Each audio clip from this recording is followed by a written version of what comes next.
Supreme court का ये फैसला है कि बाबरी मस्जिद राम मंदिर का मसला जो है मीडिएशन के ज़रिए, ये सुप्रीम कोर्ट ने कहा है कि एक मीडिएटर्स होंगे और सुप्रीम कोर्ट ने 3 मीडिएटर्स को अपॉइंट किया। मैं अपनी पार्टी की जानिब से इसका वेलकम करता हूं।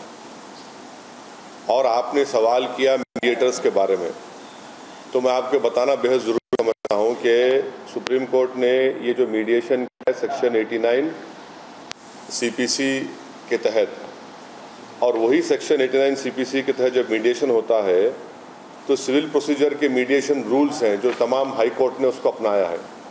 उसमें रूल 6 सेक्शन सी देख लीजिए आप, जिसमें यह कहा गया कि any person who is interested और connected with subject matter of the dispute is related to any of the parties or to those who represent them unless such objection is waived by all the parties in writing।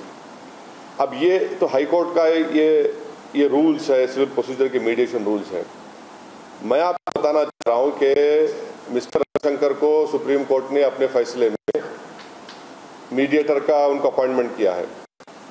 अब जब high court के civil procedure mediation rules 6 subsection C ये क्या है, तो मैं आप तमाम को याद दिलाना चाह रहा हूं 4 नवंबर 2018 को जिसका अपॉइंटमेंट किया है। अब जब हाई कोर्ट के civil procedure mediation rules 6 subsection C ये कह रहा है, तो मैं आप तमाम को याद दिलाना चाह रहा हूं 4 नवंबर 2018 को जिसको सुप्रीम कोर्ट ने मीडिएटर बनाया है, उनका स्टेटमेंट ऑन रिकॉर्ड है। और वो स्टेटमेंट क्या है कि अगर मुसलमान अपने इस क्लेम को अयोध्या पर नहीं छोड़ेंगे तो हिंदुस्तान सीरिया बन जाएगा, ये इनका स्टेटमेंट है। और उन्होंने ये भी कहा कि मुसलमान एज अ गुडविल गेस्चर इसको छोड़ दें।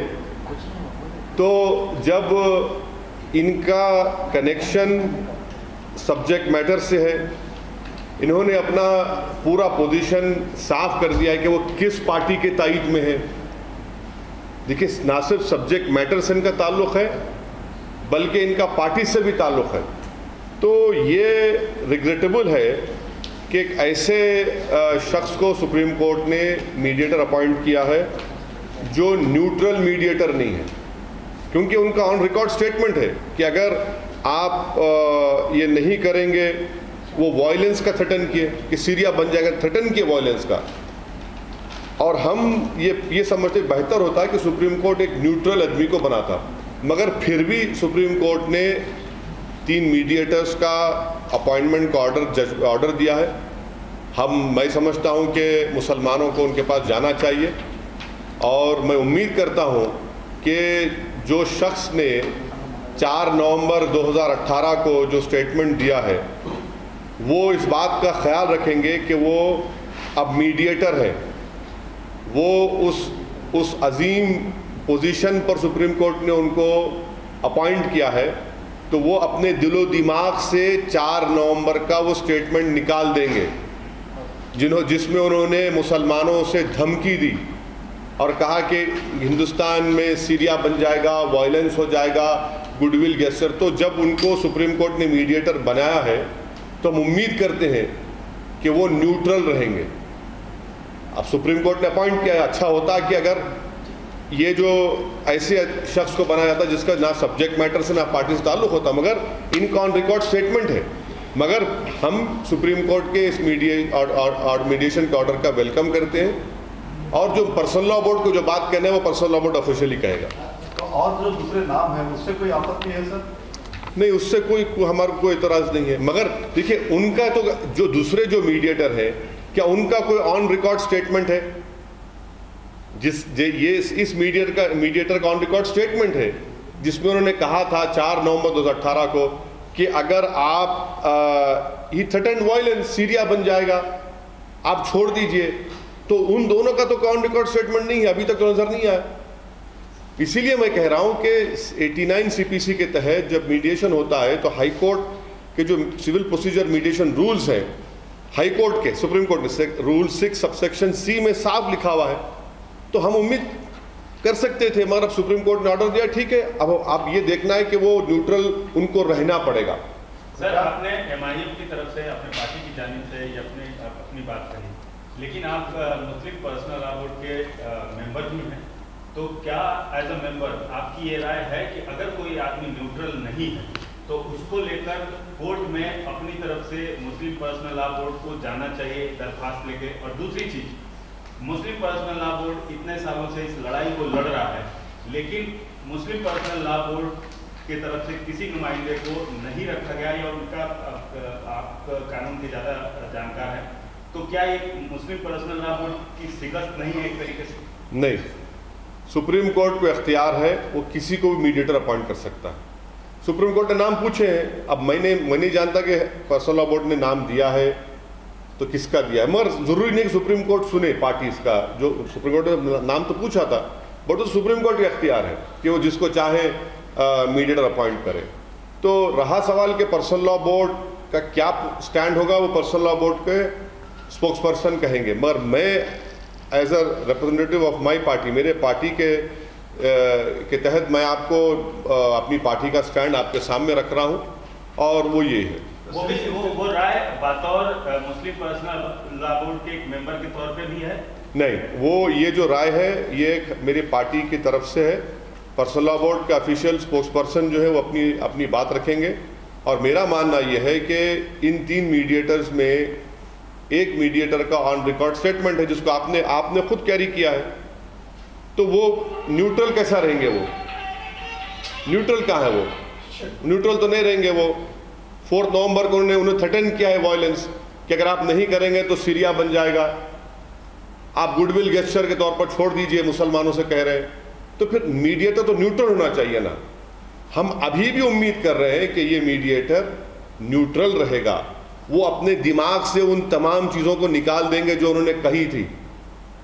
और जो सुप्रीम कोर्ट ने मीडिएशन का जो एफर्ट किया है, मीडिएटर अपॉइंट किया है और कहा है कि 4 हफ्ते के बाद इंटरिम रिपोर्ट दी जाए, मैं उम्मीद करता हूं कि पर्सनल लॉ बोर्ड वहां पर जाएगा और जो भी होगा फैजाबाद में उसका होगा। अच्छी बात यह है कि कॉन्फिडेंशियल होगा, मीडिया के सामने नहीं आएगा ये बात, ताकि फिर इलेक्शन चलते रहेगा, कोई हमारे ऐसा पॉलिटिशियन को रोटी ना सके अपनी, तो ये भी अच्छा है। मगर हम उम्मीद कर रहे थे कि ऐसे आदमी को मीडिएटर नहीं बनाया जाएगा जिसका स्टेटेड पोजीशन पब्लिक डोमेन में है। तो अभी क्या आप चाहते हैं कि नहीं, अब तो सुप्रीम कोर्ट का ऑर्डर आ चुका है।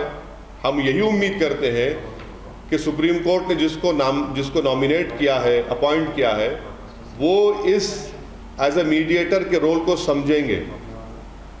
वो मीडिएटर है, वो पार्टी नहीं है डिस्प्यूट में, तो वो मीडिएशन के उस आला जिम्मेदारियों को समझेंगे, हम यही उम्मीद कर सकते हैं। तो अभी भी जो सुब्रमण्यम स्वामी के जैसे लोग हैं वो कह रहे हैं कि नमाज कहीं भी पढ़ी जा सकती है। अब सुब्रमण्यम स्वामी का फ्रस्ट्रेशन है कि उनको नरेंद्र मोदी ने कुछ नहीं दिया, उनको सिर्फ गाजर की पुंगी दे दी और बोला कि बजाते रहिए, तो वो बेचारे परेशान है उसी में। Sir, Uma Bharati has welcomed Sri Sri as a mediator and says Hindus shouldn't be treated as guinea pigs. Well, Uma Bharati should go and tell this to Honorable Supreme Court. Is she trying to say that this mediator is her representative or her ideology representative? Let her say on record that this mediator is our mediator, that he believes in her ideology.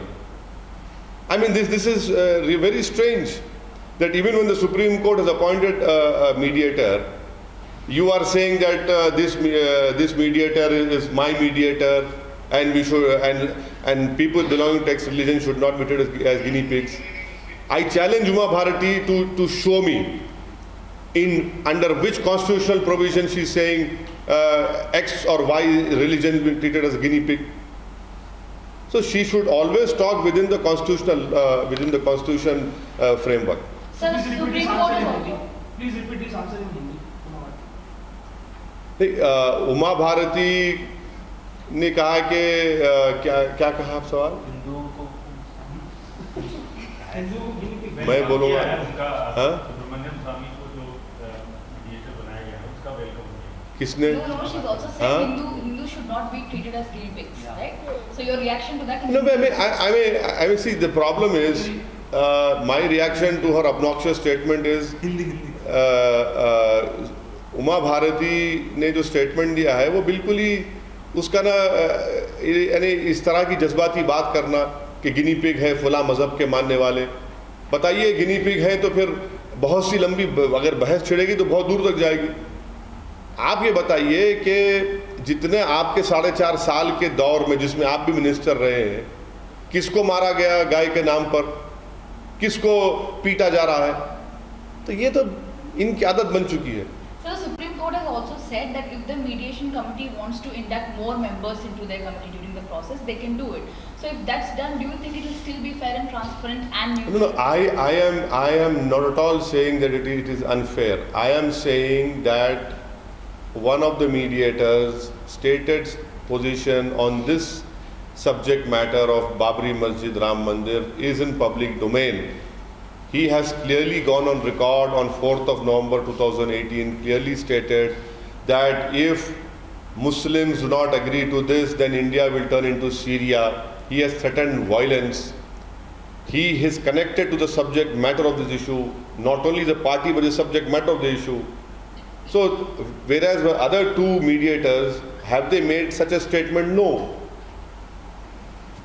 So the Hindu Mahasabha and UP government have opposed mediation, and interestingly several saints have also opposed Sri Sri as a mediator, and they are saying that last time he visited Ayodhya also a lot of criticism he had faced, and they say someone from Ayodhya should have been part of the mediation panel.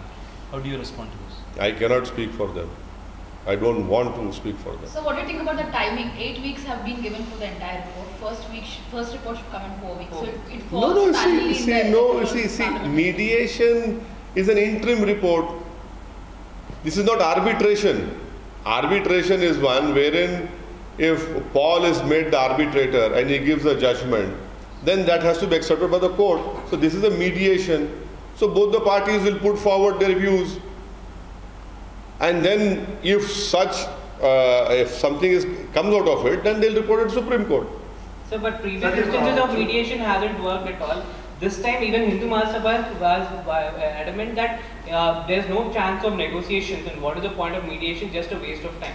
When they say I would say that Supreme Court has given an order for mediation.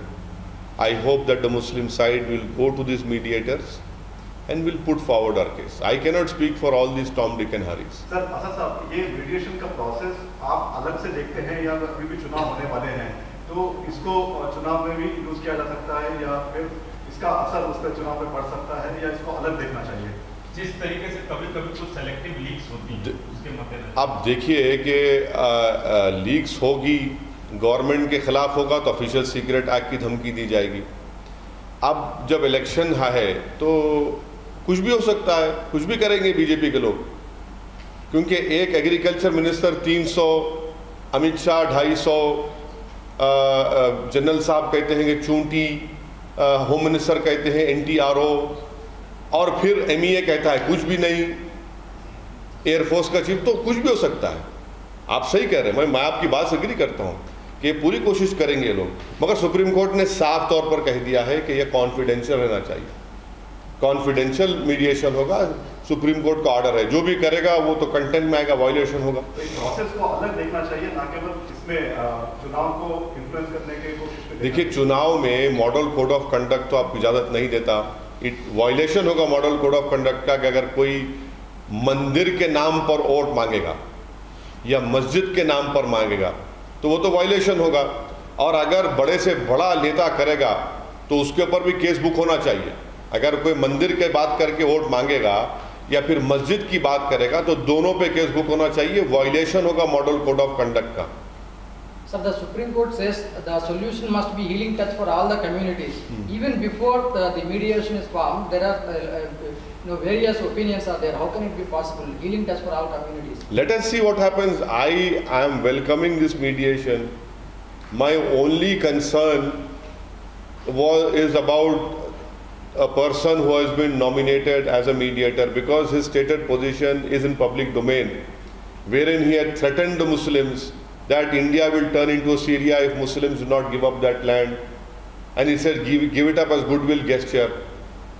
So a mediator has to be neutral. He should not have any connection to the subject matter or to various other parties. That is my only concern, and I hope that this particular mediator would rise up.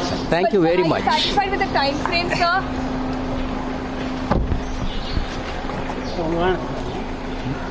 Which he made, which is there in public domain.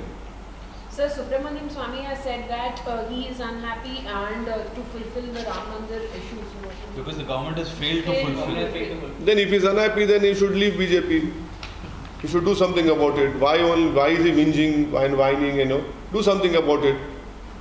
He's always been complaining, sometimes in private, sometimes in public, so he should do something about it. But why are you asking me? I cannot speak for Mr. Swamy. I wish him, I hope that he does something good for himself. Right, sir? Thank you, sir.